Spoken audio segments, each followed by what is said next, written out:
My cardio is one of the weapons I never had to use. People say you learn when you lose, but why do I have to learn only when I lose? The mistakes are always there, but when you win, there's that euphoria, emotion, and then you don't notice the mistakes. I'm analyzing more, I'm filling my gaps. I don't need to lose to evolve. I've been sharpening all my tools. I've been training in order to have many weapons at my disposal. We'll always have respect, but there's no friendship inside the octagon, no smiles, or fun games. I'm there to knock you out or submit you. Worst case scenario, I want to dominate the entire fight. I am heavy, I'm a big lightweight, but I always make weight. Jiu-jitsu has a lot of leverages and it's more complex when the guy is long. I'm more used to 4-fight contracts. My preference, of course, is to fight for the belt. I want to fight, I evolve when I'm fighting. After I stopped with the crazy weight cut, I started performing a lot better.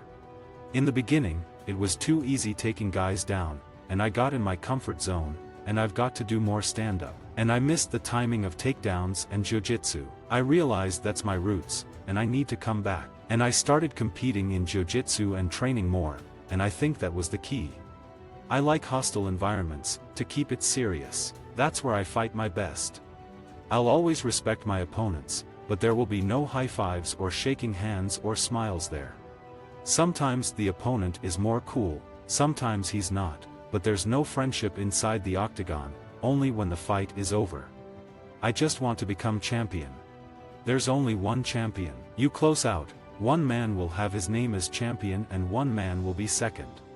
That's what I want. I'm in the sport to be the best, to be the champion. I'll rest when I retire, I'll rest when I die. Signing with the UFC wasn't a dream, it's a goal. I set this goal and I reached it. My doctor Rodrigo Maro told me that I would fight better at 170, but I want to be a lightweight. I want to be the man at 155. I'm kinda almost a middleweight. I walk around 185 and I'm fighting at lightweight. When I ask for a fight, I'm not only thinking about me and my career, I also consider if the fight will be interesting for the company and the fans as well. I'm okay with guys declining fights. I lost all respect that I had for Tyron Woodley. In the beginning of my career, I've always had plans, dates, the year I wanted to become champion, but things happened different and I got very frustrated. I stopped thinking about dates. I knew I would become champion, I knew I would fight for the title, I knew I would headline a card. I knew it would happen one day, but I decided to relax and let things happen. I didn't know when, but I always believed I would be the UFC champion. I consider myself better than Jason Sago on the ground, but that won't let me be extra confident or relaxed. In fact, that gives me more obligation to train hard and be ready for any situation. It's horrible when you train hard and your hands are not raised in the end. I called out Jim Miller, Joe Lozon, Will Brooks. They would have been good fights for me and also for the UFC.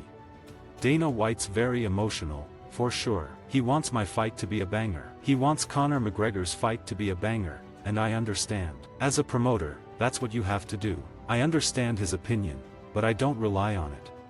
I want to knock people out, submit them, and one day I will be in the UFC. It's the natural way. I want to be the best. I believe I'm a bad matchup for Tyron Woodley.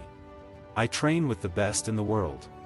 I don't need a Mike Tyson video to get me hyped up. I don't need to see that. I wake up hyped up. I've got a right hand and a left hand and I've got my jiu-jitsu and I've got heart.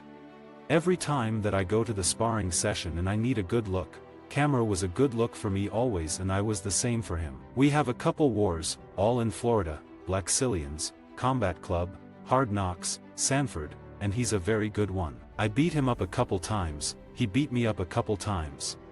I think I'm dangerous everywhere and I can finish the fight everywhere. On bottom, on top, on my feet, with my hands, with my knees, with my kicks, and even if you've got to go to a decision, we'll go to a decision, but every time I step into the octagon, I don't look to a decision. I look for the finish. If I cannot finish, then I look for domination.